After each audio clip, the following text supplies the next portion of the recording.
with the UFC. Yeah, 'cause you got knocked out 20 times. She got knocked out. She lost like twice. She lost twice in play. Conor McGregor lost twice in play.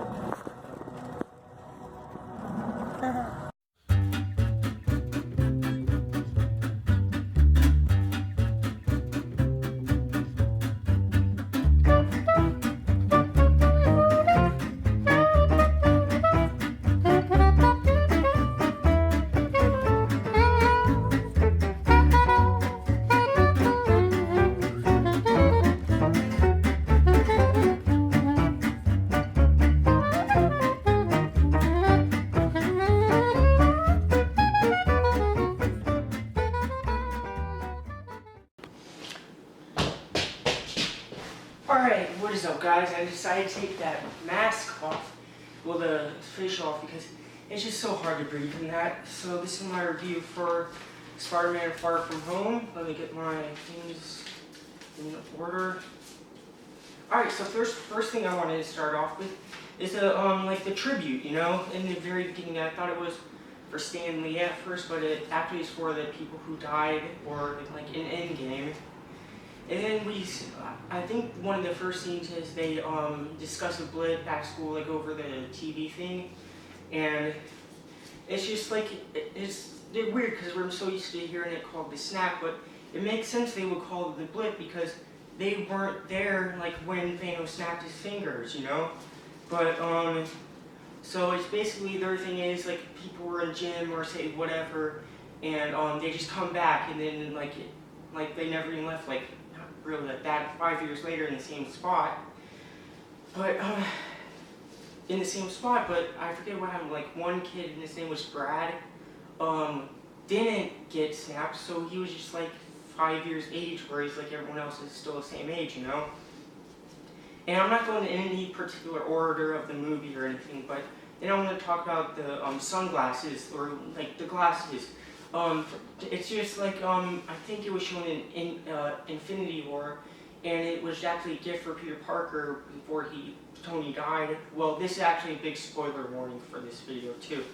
And yeah, it's just like, kind of like his Iron Man HUD inside basically, where it's like it's really smart and you can tell it to do things or check things, and it's really cool. And actually that's what the,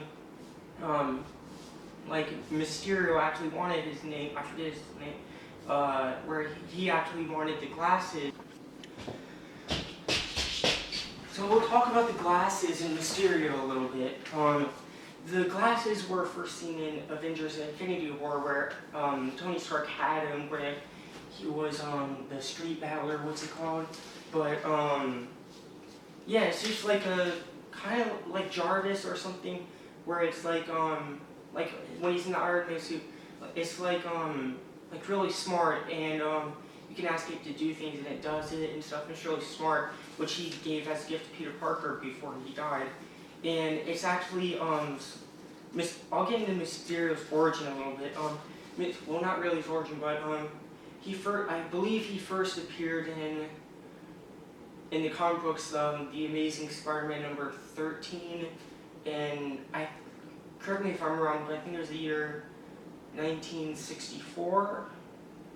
I don't know, but he was an unsuccessful actor who actually went on to do like special effects and illusions, which he was good at.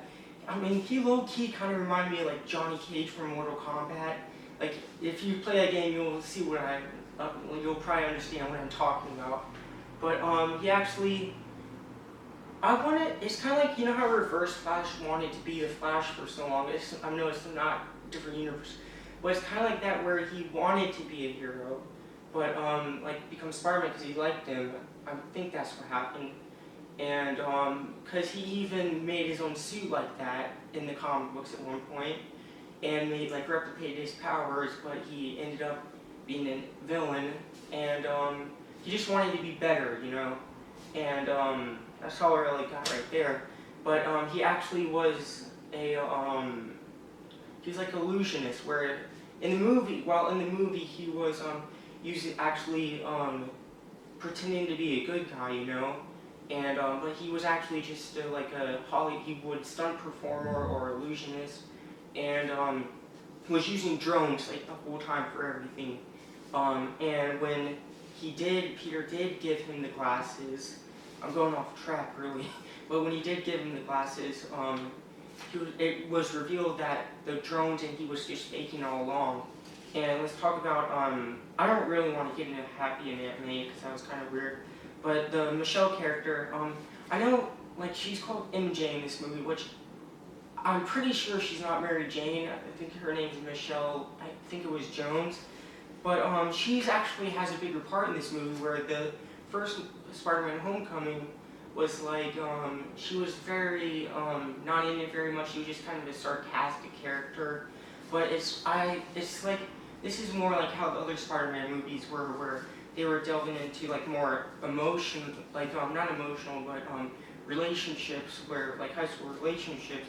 And I really like their relationship too, like, cause it's like not how like a mature, like adult relationship, like, you know, you've seen in the Tobey Maguire, Sam Raimi movies and the Andrew Garfield movies. It's more like, you know, like how kids would be. Like in the end, when they like just like, I was like, that's actually something I would see kids doing, not just like making out like in some of the other movies. Like that's just kind of dumb. But it's like, from the way I see it, I think Mysterio at first was kind of like another, like a big brother to him, like almost like to talk to, or kind of like a father figure, like low key.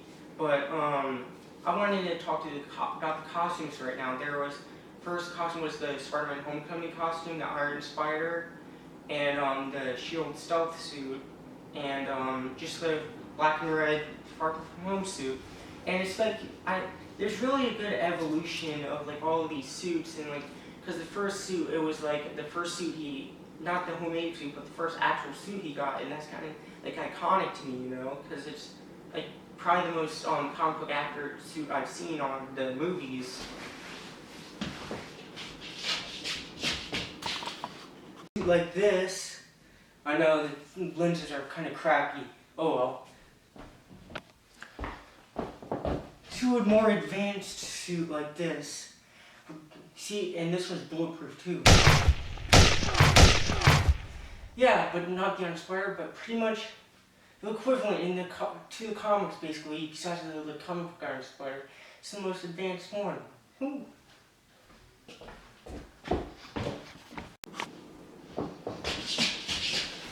Yeah, I know, I'm just kind of rambling on. I don't do reviews a lot.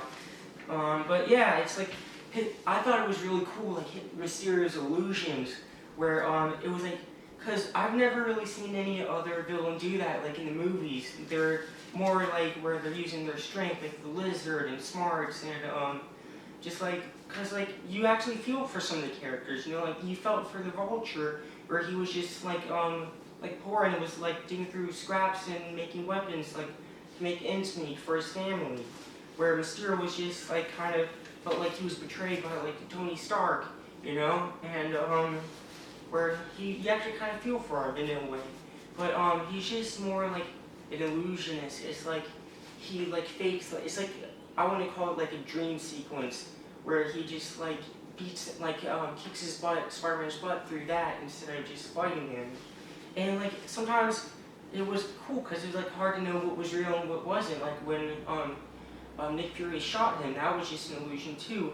And I like how he tricked Spider-Man into thinking, like, to tell him who his friends are as Nick Fury, but it was really him, where it was just like, so, like, you know, traditional. I'm not really bad, but now I want to talk about, not gonna get into Jake Gyllenhaal. And you know, like, I think there was a scene where they were in an airport or something like that, where he was just passing through it, and I was like, that looks an awful lot like the one in Civil War, which I think it probably was the same one. And I thought the final battle was really cool, because it's like I said with illusions, but it's like something we haven't seen in a while. Because like, just by the fact that the whole suit was like all battle damage, and I thought that was really cool. And but one part that I thought was really cool was when he used I like how they addressed the Peter Tingle, where they called it the Peter Tingle, which had a spider sense. And I thought it was really cool. Like, no, I've seen other reviews and no one's really mentioned this, like, in detail, but he absolutely wreaks havoc on those, like, drones using his spider sense to get to Mysterio. And it was just, like, a really cool scene. Like, we haven't really seen him use the spider sense in that the Tom Holland movies before, like, to that degree. But it's like each movie he gets a little bit better at, like, fighting and everything, and it's really cool that way. And I mean, the film really does have understandable methods, to be honest. But no, that's just origins. And then I want to get into the post-credit scenes right now because they were some of the most shocking post-credit scenes I've ever seen, really, in Marvel or anything. Where I believe it was really cool because even though Spider-Man beat Mysterio and he died, he actually, I don't know how no one noticed this or anything. Like, I didn't see it. He actually made a little video framing Spider-Man for killing him for no reason, and it's just like framing him, you know. And he makes it seem like Spider-Man actually called in the drones to kill those people, and then he actually reveals his identity on where after him and MJ were swinging around, he actually reveals his identity as Peter Parker and everyone saw it through the screen. He even put a picture up there. I thought probably the coolest scene in the entire movie was the return of J.K. Simmons, J. Jonah Jameson, which, as you know, was part of the Tobey Maguire movies. Which, I mean, I know I'm gonna get a lot of hate for this though, but I never really liked those movies in general. Like, it was kind of really campy, but sorry, but yeah, I thought it was really, really cool that they did that. And it's they had the guts to actually reveal his identity on the thing, and that's gonna have huge ripple effects across the MCU in future films. There's just so many possibilities they can do from that. You know, it's just I've never thought in a million years they would actually do that. I mean, I know they did in Civil War comic books where he revealed his identity, himself revealed his identity on live TV, but that's kind of different because he didn't want it to happen. But it was cool when it's like the Spider-Man Homecoming at the end when Aunt May says and it cuts off. He said the same thing, and that's the end of that. So it's really cool.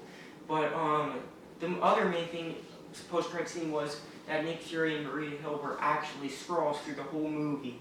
I thought that was kind of really cool. I mean, I'm sorry, I didn't practice this before. I'm sorry, I just wrote down notes. But I thought it's a pretty solid Spider-Man movie. I'm gonna say that.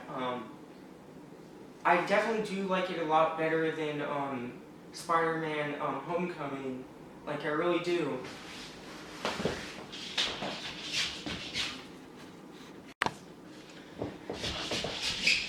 And then I liked how Nick Fury was always where Peter Parker never really, when he would answer,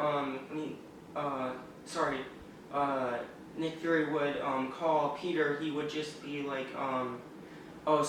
he would just not answer it, you know? And it's then he's all like this, he's just like this. Hey, what's up?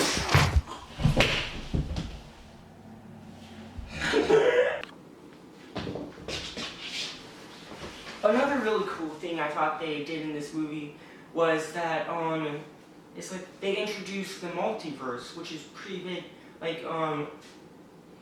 Although they showed it in the trailer, but I'm that's pretty cool actually, because it's kind of there's infinite Earths in the multiverse where everything's different on this Earth, you know. But I don't know if I'm confusing that with the Flash or not, but it's pretty similar to logic, you know. But